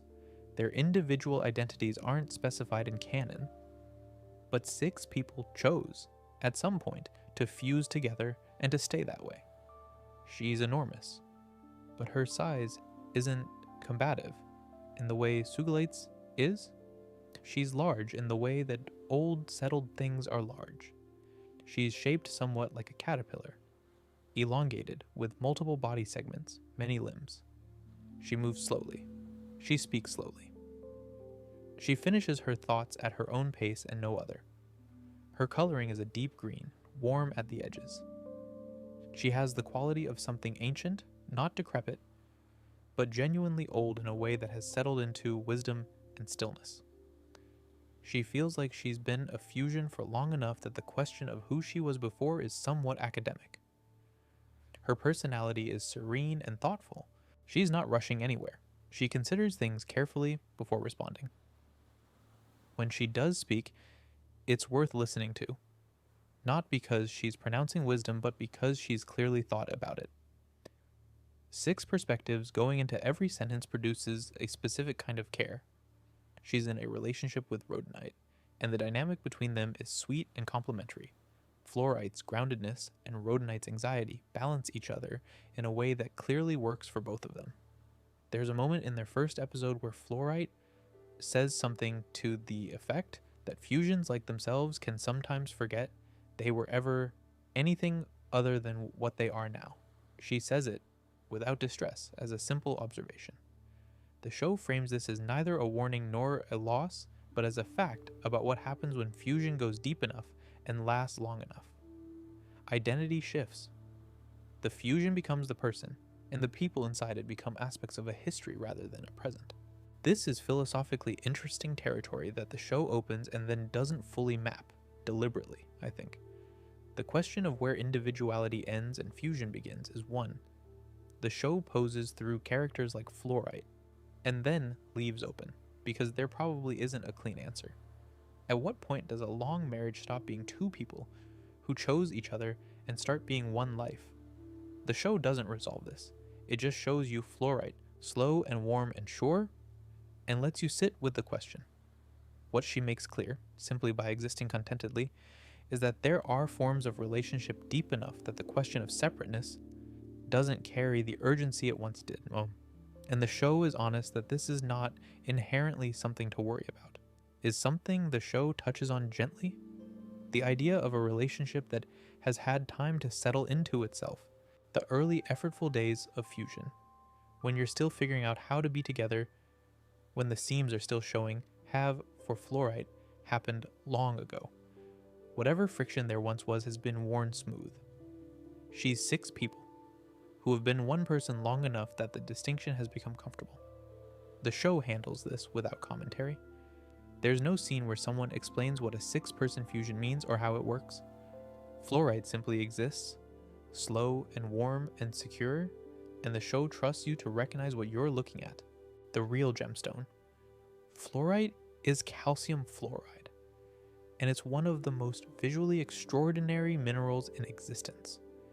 It comes in an enormous range of colors: purple, green, yellow, blue, pink, sometimes all of them banded together in the same crystal. Colorless fluorite is transparent and was used historically in optical instruments before synthetic glass became available. One of fluorite's most notable properties is its fluorescence. It glows under ultraviolet light. This phenomenon is literally named after fluorite. When you see glowing things in UV and call it fluorescence, you're referencing this specific mineral. The stone contains impurities that absorb UV light and re-emit it as visible light. The variety of colors, the way different light sources bring out different things, the slow warmth of it under the right conditions. There's something fitting about naming a 6-part, settled, long-standing fusion after a stone that reveals different things depending on how you look at it. One of the things fluorite does that the other off-colors don't quite do is model what long-term fusion actually looks like at an advanced stage. Garnet is a permanent fusion, yes, but Garnet is fairly new by cosmic standards, only a few thousand years old. Fluorite has presumably been a fusion for long enough that the show doesn't bother explaining it. She simply is. Her components are not referred to individually. They don't seem to exist as individuals in any meaningful current sense. They exist as fluorite, who happens to be 6 people, the same way that some things are just what they've become over time. That's a quietly radical idea, actually. The show tends to depict fusion as a dynamic, ongoing choice, something maintained through continuous mutual agreement. Fluorite suggests that at a certain depth, the fusion and the relationship have become the same thing. Asking Fluorite whether she'd like to be separate would be like asking someone whether they'd like to stop being themselves. The answer is not exactly no. It's more that the question doesn't quite have the shape it sounds like it has. She also speaks in a way that the show clearly constructed carefully. Her sentences come slowly, sometimes extending across what feels like several natural pauses before they conclude. It's not that she's slow-witted. It's that she's processing through 6 perspectives and arriving at a considered single statement. The show treats this as dignity rather than impediment. We stay on Homeworld for this one, or in Homeworld service anyway. The Topazes appear in Season 5 as enforcers for the Diamond Authority. They're 2 identical gems who fuse together as part of their assigned function. Their job is to capture and transport people, and their fusion mechanic suits this exactly. They can open their fused body and absorb targets inside it, essentially turning themselves into a moving prison. It's genuinely unsettling to watch, because they're a same gem fusion, 2 topazes fusing together. The mechanics work differently from a cross-gem fusion. When identical gems fuse, they don't get extra arms or eyes or new color combinations. They just become a larger version of themselves. The same form, scaled up. Bigger, stronger, more powerful. The topazes are large, golden, square-jawed, and deeply impassive. They look like something that was built rather than something that grew. Homeworld's relationship with same-gem fusion is quite different from its relationship with cross-gem fusion. Identical gem fusions are permitted, even encouraged for combat and work purposes. They're tools. 2 topazes become 1 larger. Topaz becomes a better topaz at whatever task is assigned. The fusion isn't about the relationship, it's about efficiency, which makes what happens in one of their episodes interesting. One of the Topazes, while they're transporting Lars and Sadie from Earth, confides her distress to Lars. She doesn't want to be doing this. She has feelings about capturing humans. She's uncomfortable with her assignment. The show doesn't make a big thing of this moment. It doesn't turn her into a hero. She doesn't defect or take action.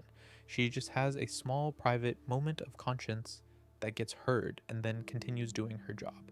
But the moment matters because it establishes that even gems used as instruments have inner lives. Even a fusion created as a tool contains a person, or two people, who have their own relationship with what they're doing. The Homeworld treatment of Topaz fusions also illustrates, by contrast, what makes crystal gem fusions different. When fusion is just about being bigger and stronger. When the relationship between the components is irrelevant, you get something efficient and cold and entirely unconcerned with consent.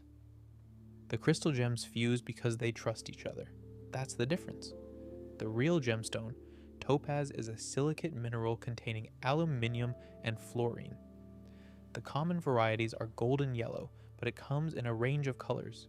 Blue topaz is perhaps the most commercially familiar. The origin of the name is disputed. One theory connects it to the Sanskrit tapas, meaning fire or heat. Another connects it to the Greek island of Topazios in the Red Sea. Imperial topaz, the deep golden orange variety, is among the more valued forms. It's a hard stone, rating 8 on the Mohs scale, which makes it durable and useful. A strong, hard, useful, golden mineral. The choice fits.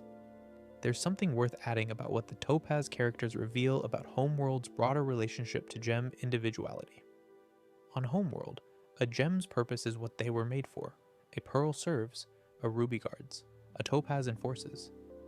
This is not experienced as oppression by most Homeworld gems, at least not consciously. It's simply the order of things. What the topazes represent in their brief appearances is the way that order can contain real people with real feelings who nonetheless have very little framework for what to do with those feelings. The topaz who confides in Lars is doing something unusual. She's not rebelling, she's not seeking freedom, she's just saying something true to someone who seems like they might hear it. That's a very small act. It's also the first crack in the armor, the first indication that even in the most instrumentalized fusion, there's someone inside who notices the difference between what they're doing and what they choose to do, if choosing were a concept they'd been given. Homeworld does eventually change in the show's final arcs. The Diamond Authority's grip loosens. Gems are given more latitude to exist as themselves, rather than as their assigned functions. What becomes of the topazes after that is left to the imagination, but the question feels worth asking. What does a fusion made for enforcement become when enforcement is no longer the whole story? There's a version of this question the show poses implicitly throughout its treatment of Homeworld gems. What do beings shaped entirely by assigned purpose do when the assignment ends or changes? It's not a simple question. The crystal gems, in their rebellion, had years and then millennia to develop identities beyond their original purpose. Gems who stayed on Homeworld, or who were still being produced and assigned under the old system, didn't have that time. The show's ending gestures toward a future where that changes, but it doesn't tell us the details. It just opens the door and suggests that what comes through it will be complicated and worth watching. The Topazes, in this light, are not just an antagonist team. They're a small example of the larger question the show is ultimately asking. What does liberation look like for beings who were built not to want it? This is the section where I'll be the most careful, because the cluster is the darkest thing in the show, and the show is honest about that. The cluster is the reason Yellow Diamond sent a mission to Earth. It's a secret weapon buried in the planet's mantle, designed to tear the Earth apart when it eventually emerges. What makes it dark isn't just the scale of destruction it's meant to cause. It's what the cluster actually is. Millions of gem shards, fragments of gems who were shattered, forced together underground. Not a relationship, not a choice. The fragments of people crammed together against their will, buried, and left to become a weapon. Gem shards, pieces of gems whose gemstones have been physically broken, retain a kind of partial consciousness. They still carry fragments of their former selves. The show established this early on, before the cluster plot arrives, in ways that are quietly disturbing if you're paying attention. The cluster is millions of these fragments, all pressing against each other, all still wanting something, all unable to communicate it properly. It's an enormous amount of suffering compressed into a geological formation. The crystal gems discover this plot and race to find a way to stop the cluster from emerging. In Gem Drill, a Season 3 episode, Steven and Perida drill down into the Earth's mantle to reach it. Steven can't fight it. You can't fight millions of shards. What he does instead is reach into the cluster's consciousness through his dream walking ability and try to help. What he finds inside it is chaotic and desperate, fragments that still remember being whole, that still want to connect with each other but don't know how, that are terrified and confused and in pain. Steven helps them. Not by healing them. They're too fragmented for that. But by helping them find each other within the chaos. Helping them form something stable. Enough to choose, consciously, to stay contained. And they do. The cluster, which was designed as the ultimate weapon, becomes a being with preferences. It chooses not to emerge. It chooses to protect the Earth when it's needed much later, in the show's final confrontations. The distinction the show draws here is between connection chosen and connection imposed. The cluster's existence is a record of what Homeworld did to Earth's gems, the shattered ones, the ones who were in the way, the ones the Diamond Authority was done with. They weren't consulted. They weren't considered. They were just used. Steven's approach, listening, sitting with the pain, offering connection rather than demanding compliance, is the show in miniature. There are smaller instances of forced fusion too, encountered in Keeping It Together. When Garnet discovers these, she splits apart in horror. It's one of the strongest reactions Garnet has in the entire series. The emotional weight of that moment is fully felt even without extended explanation. The reason Garnet's reaction hits so hard, if you think about it, is specific to what she is. Garnet is a living argument that fusion is an act of love and consent. That's her entire existence, the story she tells about herself and about Ruby and Sapphire. And here is what forced fusion looks like. Here is what fusion becomes when the consent is removed. It's not just disturbing abstractly. For Garnet, it's an attack on something she considers fundamental to her being. The show handles the cluster arc with a patience that matches the scale of what's being addressed. The early discovery in Keeping It Together sits in the background for a full season, before becoming the central plot of Season 3. Steven's resolution of it, through listening rather than fighting, is the kind of solution the show consistently prefers, and that the show consistently earns, because it has spent seasons establishing that Steven's particular approach to problems is not naivete, but genuine attentiveness to what other people actually need. It's also worth noting that the cluster becomes an ally. This thing made from the wreckage of Homeworld's cruelty. This amalgamation of fragments who were used as a weapon chooses to help. The show doesn't explain why in any mechanical way. It just shows that when you treat something with care, when you help it find peace rather than demanding it serve your purposes, it often makes a choice you couldn't have compelled. Bluebird Azurite is a Season 5 antagonist, and she's an interesting case because she's a fusion born almost entirely from shared resentment.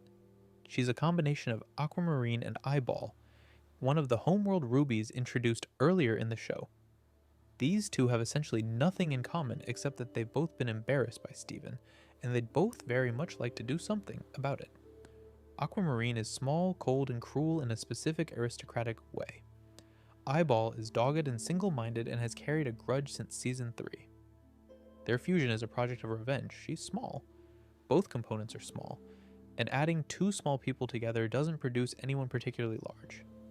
Blue-toned, compact, carrying the contemptuous confidence of both her components. She is not especially stable because what's holding her together is grievance rather than genuine connection, and grievance has a natural lifespan. What's interesting about Bluebird is that she demonstrates something the show has been building to across all its fusion stories. You can fuse from negative emotion. You can fuse from hatred or resentment, or the desire to win. The mechanics don't require love, but the result is inherently hollow. She's not a relationship. She's a strategy. And when Alexandrite fights and defeats her, and she diffuses, each component inherits some extra body parts from the other, which is visually funny but also quietly pointing at the same idea. A fusion carried to a violent end leaves marks on everyone inside it. The show uses Bluebird as a contrast to everything it's been saying about fusion as intimacy. Intimacy doesn't have to be part of it, but without it, you get this. Two people who don't particularly like each other tolerating each other because they dislike someone else more. The real gemstone, azurite, is a copper carbonate hydroxide mineral. Deep, vivid, almost electric blue. It's often found alongside malachite, and the combination of the two minerals in the same specimen produces a striking contrast of blue and green. Azurite was used as a blue pigment in medieval and Renaissance paintings before synthetic blue pigments became widely available. Some paintings from that era that originally featured blue azurite have shifted to green over time as the pigment slowly converted to malachite. Something beautiful that changes under exposure.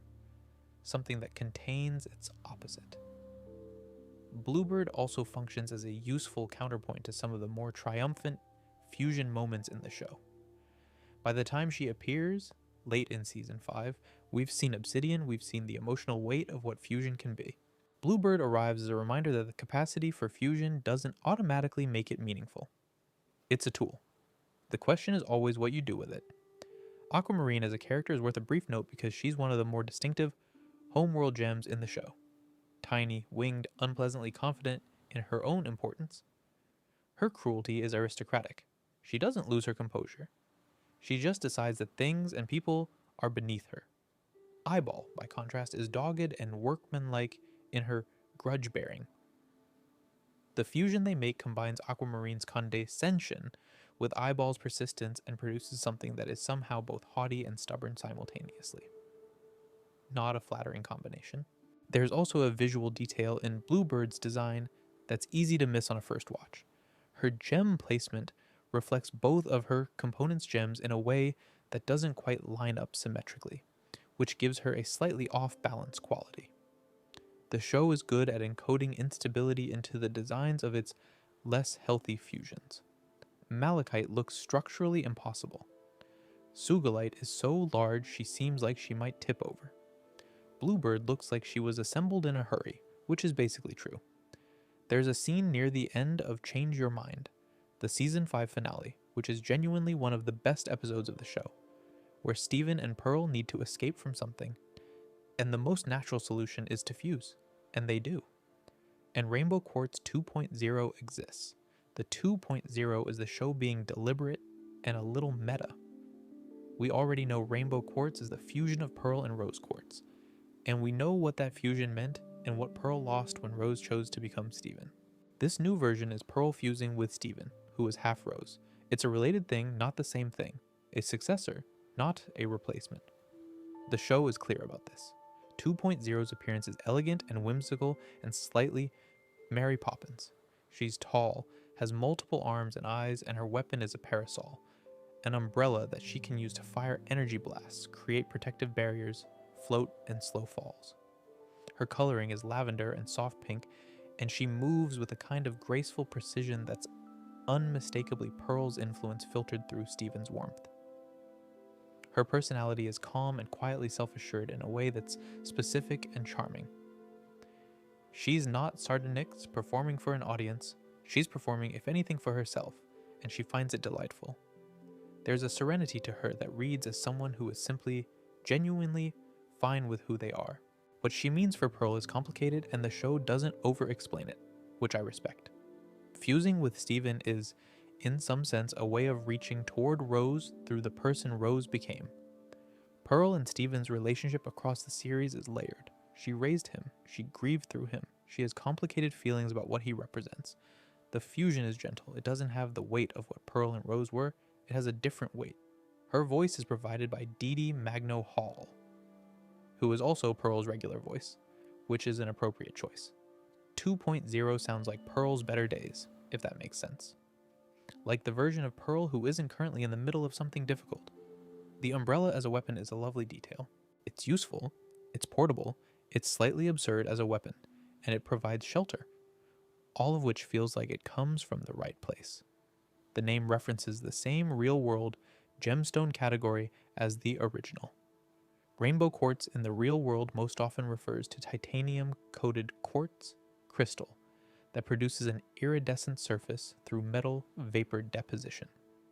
The coloring is added from the outside, which is, when you think about it, a useful way of thinking about what Steven brings to this version of the fusion. Something of himself added to something that already existed, producing something new. The parasol deserves a moment of attention as a design choice.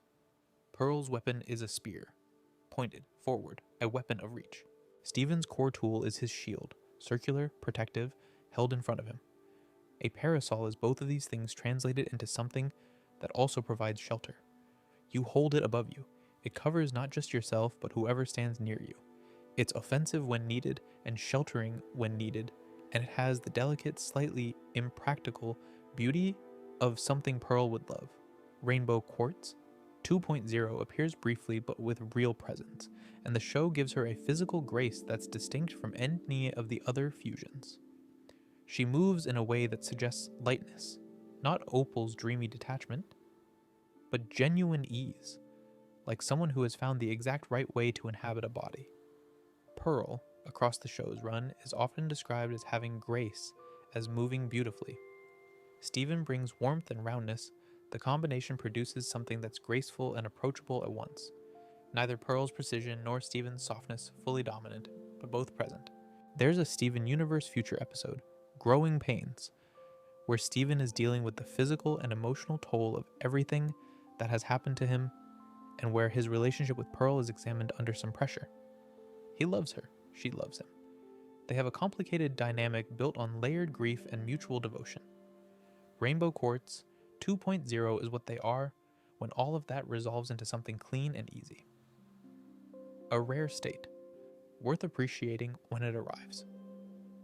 In the same episode as Rainbow Quartz 2.0, Steven fuses with Garnet, which, since Garnet is herself a fusion of ruby and sapphire, makes Sunstone a 3-gem, 1/2 human fusion. Sunstone is very cheerful. I say this as a compliment. Their appearance is warm orange-yellow with the kind of posture that suggests they're about to give you a thumbs up, which they frequently are. They have a visor or sunglasses situation depending on the moment. Their weapon is a set of suction cups, Steven's shield combined with Garnet's gauntlets, allowing them to climb walls and ceilings and redirect momentum in combat. It's practical. It also looks extremely fun. Their personality is the combination of Steven's earnest wholesomeness and Garnet's protective certainty. And what that produces is something that breaks the fourth wall to give safety advice and remind viewers to talk to a trusted adult. They are committed to being a positive influence and they are not embarrassed about it. No notes. Voiced by Shoniqua Shandai, with a warmth and commitment that makes the character work. Sunstone isn't ironic about their own sincerity. They're simply genuinely this way, and the show loves them for it. I find Sunstone genuinely affecting actually underneath the comedy. Steven and Garnet's relationship across the show is one of the quieter central relationships. Garnet guides him, protects him, trusts him in ways that aren't always explained, and Steven understands things about love and connection that Garnet, being what she is, finds important to have confirmed. The fusion they make is, at its core, love and safety made into a person. It's just that the person is also very enthusiastic about road safety. The real gemstone, Sunstone, is a variety of feldspar that contains tiny copper or hematite platelets arranged within the crystal. When light hits these platelets, it scatters in a way that produces a warm, glittery shimmer. The effect is called aventurescence, named after aventurine glass, which has a similar visual property. Oregon Sunstone is the state gemstone of Oregon, found in a range of warm colors from pale yellow to deep orange red. The copper inclusions produce a distinctive glow. There's something pleasant about a state having a gemstone that looks like captured sunlight. The fourth wall breaking quality of Sunstone is something the show leans into fully and without embarrassment. They look directly into the camera. They give advice about talking to adults. They are genuinely committed to being a positive role model. And the show frames this not as satire. They're not a parody of sincerity. They're just sincerity expressed at maximum volume with an orange complexion and suction cup gauntlets. This is related, I think, to what the show has always done with Steven as a character. Steven is not an ironic hero. He's not secretly dark or reluctantly heroic or burdened by hidden cynicism. He is, at his core, someone who genuinely believes in love and connection as the answers to most problems, and who is repeatedly proven right. Garnet is the crystal gem most aligned with that belief in a structural sense. She is love, literally. The fusion of Steven and Garnet is therefore love squared, or love at 2 removes from doubt. And the result is Sunstone, someone who has absolutely no complicated feelings about being earnest. There's a reason the show deploys Sunstone in the middle of the season finale, at a moment of genuine high stakes without any ironic distance. The show earns its sincerity by taking the characters seriously. Sunstone works because Steven and Garnet work. And they work because the show has spent 5 seasons making sure we understand exactly what each of them is. The Crystal Temple, the giant stone figure the gems live inside, visible in every establishing shot of Beach City since the first episode, turns out to be more than just a building. That figure is Obsidian. The original Obsidian, Rose Quartz, Garnet, Amethyst, Pearl, all fused together, was the form the crystal gems took during the battle for Earth, and they built the temple in that image. We never see this version on screen in full. She's referenced and depicted indirectly, and she forms the architecture the show literally lives inside for its entire run. A fusion hidden as a building. The version we see is the Steven version. Steven, Garnet, Amethyst, and Pearl, which makes her a 5-component, 8-armed fusion containing 10 individual souls if you count Ruby and Sapphire separately, which the show technically encourages. She appears in the Season 5 finale, Change Your Mind, during what is genuinely one of the show's most emotional sequences. The crystal gems have been separated and pushed to their limits. Steven has been imprisoned by White Diamond. What brings them back together isn't a tactical decision or a battle plan. They find each other, and they find their way back. And they fuse. And the music that plays while this happens is quiet and swelling and doesn't have words. Obsidian is enormous. Her scale is beyond any other fusion in the show. She dwarfs buildings. She has 8 arms, 2 faces. One of her mouths contains a lava forge from which she draws her weapon. A great sword, whose blade is solidified magma. The hilt is formed from all of her components' weapons combined. She's black and deep orange, and she moves with the weight of something geological. All 4 voice actors speak simultaneously. Zach Callison, Michaela Dietz, Dee Dee Magnahall, and Estelle. You can hear all of them in the voice. Not as separate voices competing, but as a single voice that contains them all. What she represents is complete unity. Not just cooperation or coordination. The crystal gems cooperate all the time. Fusion is more than that. Fusion is becoming one thing. And the biggest fusion of all the crystal gems is the show's thesis made physical. This group of people, who have argued and hurt each other and let each other down and come back, who have carried grief and kept secrets and worked through them, who have chosen to stay together, this is what they are when they're entirely one. A mountain with a sword. They don't stay fused for long. They don't need to. The show knows that the point isn't to remain as Obsidian permanently. It's to show that they can. The real gemstone. Obsidian is volcanic glass. Silica-rich lava that cools so quickly crystallization never has a chance to begin. Obsidian doesn't have the internal structure of a proper mineral, no repeating crystal lattice. It's just frozen, vitreous rock. And because it's glass, it fractures along conchoidal lines into razor-sharp edges. Obsidian blades have been made since the Stone Age. Some of the sharpest cutting edges ever produced, sharper than the best surgical steel, are obsidian, used for cutting tools, for arrowheads, for ceremonial objects, for scalpels in some surgical applications even now. Something formed under extreme conditions, containing no waste, fracturing to reveal something extraordinarily sharp. As a name for the ultimate crystal gem fusion, it lands. The temple detail, that the original obsidian silhouette forms the crystal temple, the building the crystal gems have lived in since the beginning, is one of my favorite pieces of world building in the show. Rose Quartz, Garnet, Amethyst, and Pearl, once fused during the War for Earth, they built their home in that image, and then Steven grew up inside that building, slept inside it, went on adventures from it without ever knowing what shape it was until the finale. That's 5 seasons of the show's thesis being encoded into the architecture of every establishing shot. There's something profoundly satisfying about a children's animated series that has the patience and craft to do that. The Crystal Temple is obsidian. Obsidian is what the crystal gems are together. Steven has been living inside that fact his whole life. The Steven version of obsidian differs from the Rose version in interesting ways. The design is similar. The show acknowledges this directly, with characters noting that adding Steven doesn't radically change the silhouette. But the Steven version has a different quality to her presence, something warmer and more immediate. Rose Quartz is mythologized throughout the show, distant, almost legendary even to the people who knew her. Steven is present, known, actively loved. Obsidian built from Steven carries that. The great sword she wields, blade drawn from the lava forge in her second mouth, is worth thinking about as an object. Most gem weapons are fairly portable, summoned for individual combat. The great sword Obsidian carries is enormous, in proportion even to her enormous form. It's not a weapon for fighting individuals. It's a weapon for the scale of the moment.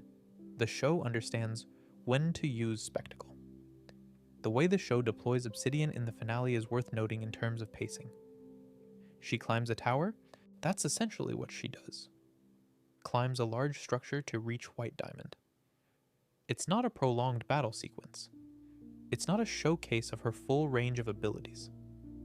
The power she represents doesn't need demonstrating at length, because 5 seasons have built toward this moment, and the image of a lava-forging 8-armed fusion climbing the exterior of a diamond palace communicates everything without amplification. There's a confidence in that restraint. The show trusts that the audience is emotionally prepared for this image, that it will land with the weight it's supposed to carry, and it does. The simplicity of it, just climbing, just getting to where they need to be, has a quiet grandeur that a longer battle might actually have undermined. The 4 voices in this moment don't compete. They're layered in a way that produces harmony, a chord rather than a cacophony. That acoustic choice is an argument in itself. This is what these 4 people sound like when they're fully in agreement. Steg appears in Steven Universe, the movie, and his arrival is one of the film's best surprises. Steven and Greg Universe fuse while performing on stage, mid-song, without planning it, because they're just that in sync. This shouldn't be possible, technically. Greg is fully human. The show established that Steven can fuse with humans because of his half-gem nature, as we've already talked about. But Greg, his dad? It's unexpected and also, in retrospect, completely inevitable, because the relationship between Steven and Greg is one of the most uncomplicated, loving relationships in the show. Steg has 2 extra arms, giving him 4 total. Long flowing hair, a very impressive beard, warm coloring. His instrument, the double-necked guitar that forms when their individual instruments fuse, is an external object rather than a weapon summoned from a gemstone, which is something the show points out. Non-summoned items can also fuse in a fusion. The things you carry matter too. He plays. He's wonderful at it. His entire purpose in the film is to make music powerful enough to help the people around him remember who they are. And he succeeds. Voiced by Ted Leo, a musician from the American indie rock scene, keeping the tradition of casting musicians as fusion voice actors. The name is an anagram of Greg's, which is a nice, quiet detail. This fusion is so close to just being Greg that it practically is Greg plus Steven plus music plus love. What Steg represents is the simplest, most uncomplicated version of fusion. A parent and a child who know each other completely, who have an easy kind of love that doesn't require explanation, who happen to both love music and happen to be playing it together and happen to become one thing in the middle of doing that. No tragedy in Steg, no complication, just the warmth of a dad and his kid. There's no real gemstone named Steg for the same reason there's no gemstone named Stevonnie. He's something new, something the show's world didn't have a name for until it happened. The film overall has a slightly different tone from the main series, bigger, more cinematic, with musical numbers throughout. Steg fits that register. He arrives in the middle of what is essentially a concert sequence, and the whole thing is joyful in a way that the main series, weighed down by its own accumulated emotional history, doesn't always have room for. The film being lighter in some ways is a deliberate choice. It's an occasion, a celebration as much as a story. And Steg is the purest expression of that celebratory quality. He doesn't need to save anything permanently. He doesn't represent a relationship working through difficulty. He represents a relationship that's simply, straightforwardly good. Greg and Steven have had their complications across the show. Greg's difficulty being what Steven needed at various points. Steven's anger in future about things Greg did and didn't do. But those complications don't invalidate what this fusion is. Steg is Greg and Steven at their most uncomplicated, and the show gives that moment weight by making it genuinely spectacular. The double neck guitar is also just a wonderful object. Each of their individual instruments, Greg's guitar, Steven's ukulele, is associated with particular memories and songs and emotional moments in the show. Those instruments fusing is those histories merging, becoming one instrument that can play things neither could play alone. It's a clean visual metaphor that the show doesn't oversell. It just shows you the guitar and trusts you to feel it. Megapearl appears in Steven Universe, the movie, and she's one of the film's quieter emotional moments, easily missed in the midst of everything else going on, but worth sitting with. To understand her, you need to know about Pink Pearl, who is called Volleyball in the film, a nickname given to her by the other Pearl, which tells you something about their dynamic. Pink Pearl was the Pearl assigned to Pink Diamond before our Pearl. She was with Pink Diamond during an early period. The protests, the tantrums, the time when Pink Diamond was young and frustrated and still figuring out what she was. During one of these moments, Pink Diamond lost control of her powers. The energy she released struck Pink Pearl directly. It damaged her eye, cracked it, and left effects that have lasted millennia. Pink Pearl has been living with this damage, and with the memory of what caused it, for a very long time. In the film, Pearl and Pink Pearl meet. Two pearls who were both shaped by the same person, in different ways, at different times. Both of them carrying something from that relationship: grief, damage, love, complication. They fuse. Megapearl is tall and elegant, pink and white, combining their color palettes. She has Pink Pearl's cracked eye and Pearl's precision. She moves with Pearl's grace, but something of Pink Pearl's wariness is in there too. A knowledge of vulnerability that Pearl doesn't always let herself show. The fusion is described in the logic of the film as part of Pink Pearl's healing. Not a cure, fusing doesn't fix what's broken, but a process. Two beings who were both shaped by the same wound spending time as one, holding it together for a while. It's a small moment in a film that has a lot happening, but it's one I return to. The idea of fusion as a form of grief work, As two people who share a loss, finding a way to sit inside it together, that's a quieter application of the concept than most of what we've discussed, and it's one of the most human. Both components are pearls, which makes Mega Pearl, technically, still a pearl, just a larger and more complex one. Pearls in the real world are organic gems produced by mollusks, calcium carbonate, formed around an irritant inside the shell. They're not minerals in the strict sense. They have no crystal structure. They form from something uncomfortable, and they become something beautiful, which has probably contributed to their symbolic weight across human cultures for thousands of years. The dynamic between Pearl and Pink Pearl is one of the film's most interesting side threads, because it puts Pearl in an unusual position. For much of the main series, Pearl is the one processing grief, carrying damage, working through feelings about Rose that she doesn't have a clean outlet for. In the film, she meets someone whose relationship with Rose, or with Pink Diamond, the same person, was different, and in some ways worse, and she has to reckon with that. Pink Pearl didn't choose her damage the way Pearl sometimes feels she chose hers. Pink Pearl was struck by an accident of power during a difficult moment in Pink Diamond's development. Pearl's pain, by comparison, has at least the complexity of being woven into decades of real relationship and genuine devotion. The two pearls approaching each other requires a kind of generosity that neither of them finds entirely easy. The fusion is the resolution of that negotiation. Two beings who have enough in common to find each other different enough that the fusion produces something new, and honest enough about their shared history to do it without pretending the history doesn't exist. Mega Pearl doesn't appear for very long in the film, but her presence carries the kind of thematic weight that the show knows how to deploy efficiently by this point.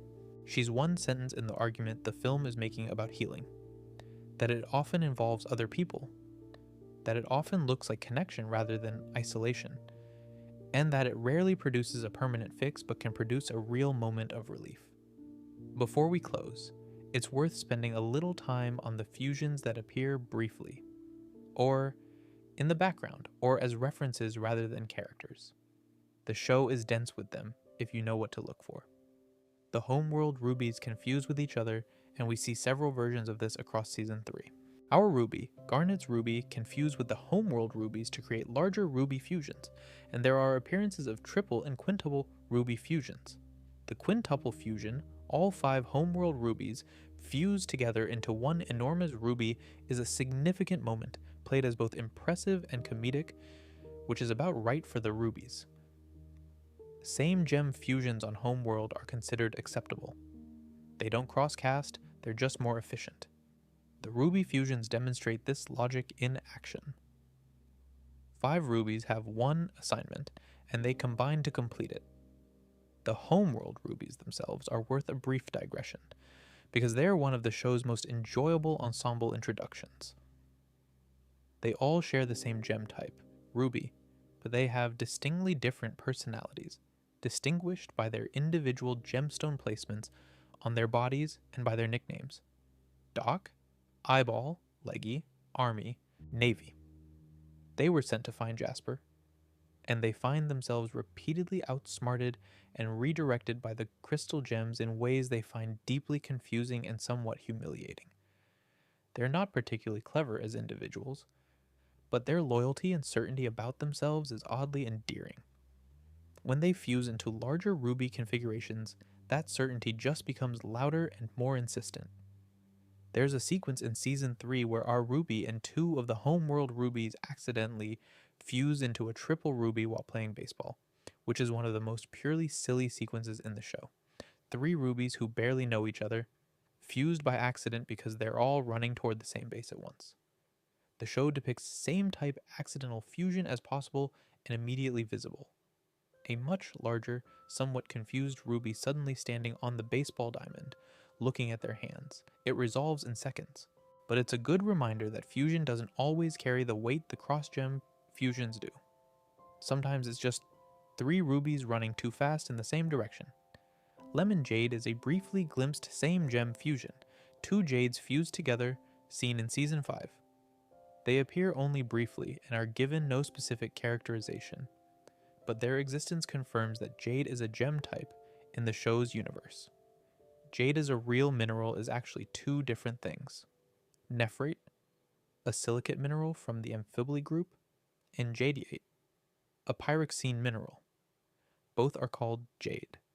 The finest jadeite is deep green and semi-translucent, and both varieties have been used in ornamental and ceremonial objects across East Asian, Mesoamerican, and various other cultures for thousands of years. Watermelon tourmaline is another off-color fusion. Two tourmalines who fused, despite it being forbidden. They're part of the hidden community we met with Rhodonite and Fluorite, defined primarily by their existence being considered a defect. Tourmaline as a real mineral is famously multicolored. A single crystal can contain several different hues. There's a variety called watermelon tourmaline, where the center of the crystal is pink and the outer layer is green, and it really does look exactly like the inside of a watermelon. The name of the off-color fusion is a lovely choice. Crazy Lace Agate is mentioned, rather than shown in detail, a fusion of two crystal gems whose specific identities aren't confirmed in canon. The name refers to a real banded calcite mineral from Mexico, known for its wildly complex swirling patterns. It's sometimes called the laughter stone in various crystal traditions, associated with joy and lightness. There's also zebra jasper, a forced fusion which sits uncomfortably in this list. In a dark moment of Season 5, Jasper forces a corrupted ocean jasper to fuse with her. It's presented as horrifying rather than celebrated, and the show doesn't linger. But it's there. Jasper's arc throughout the show involves a complicated relationship with fusion. She uses it as a weapon. She's used it against others, and her own relationship with her nature and her power is one of the more complex character threads in the series. Then there are the smaller cluster gems, distinct from the cluster itself. The partial forced fusions encountered in Keeping It Together. These appear only briefly and are not named individually, but they're genuinely disturbing images. They're also part of what makes the cluster plot land as hard as it does. The show implies throughout that there are many, many more fusions we never see. Every possible combination of the crystal gems alone would be a significant number, and Homeworld has thousands of gems. The fusions we've discussed tonight are the ones the show chose to show us. Each one carefully selected to say something specific about relationship, about power, about what it means to be close to someone.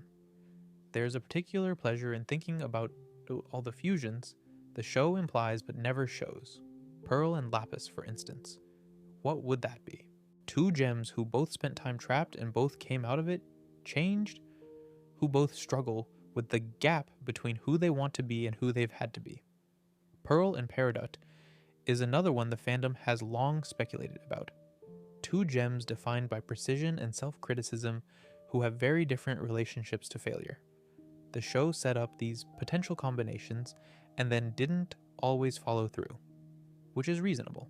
You can't show everything, but which does leave a genuinely interesting space of things that exist as possibilities without ever being realized.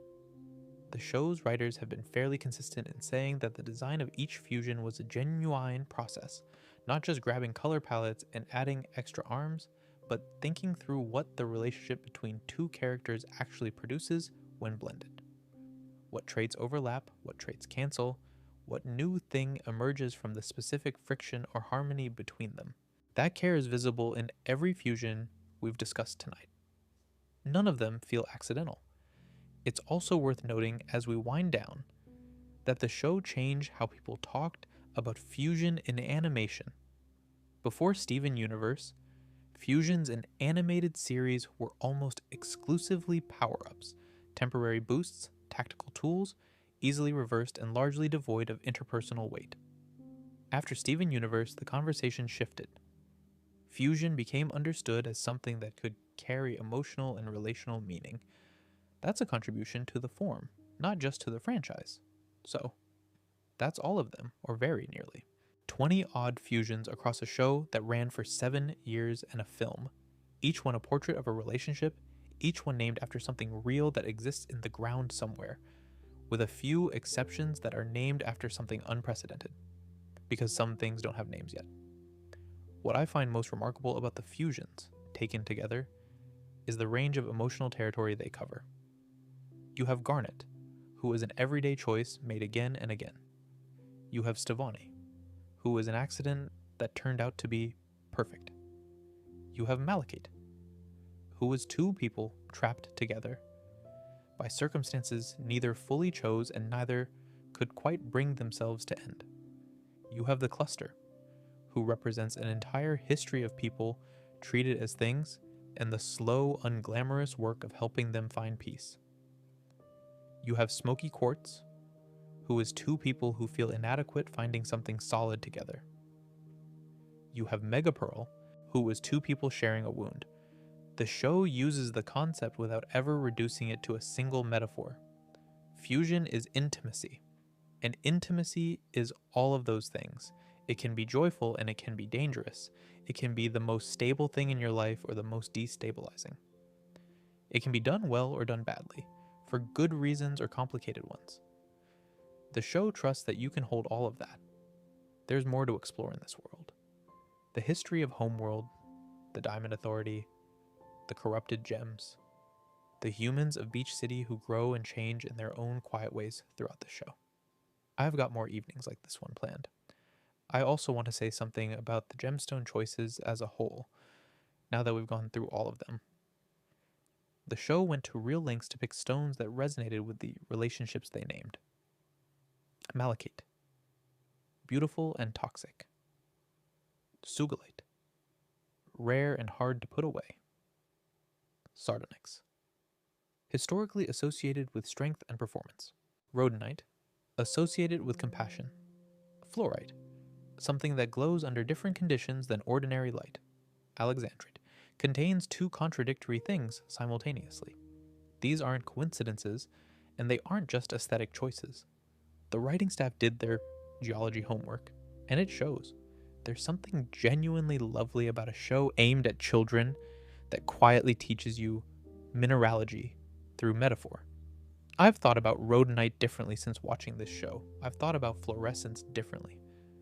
There's a version of someone watching this as a kid and going on to be genuinely interested in geology because of it, and I think that's a real possibility, and I think that's wonderful. The fusions are also, in aggregate, an argument about what makes relationships worth having. Not just the good ones, all of them.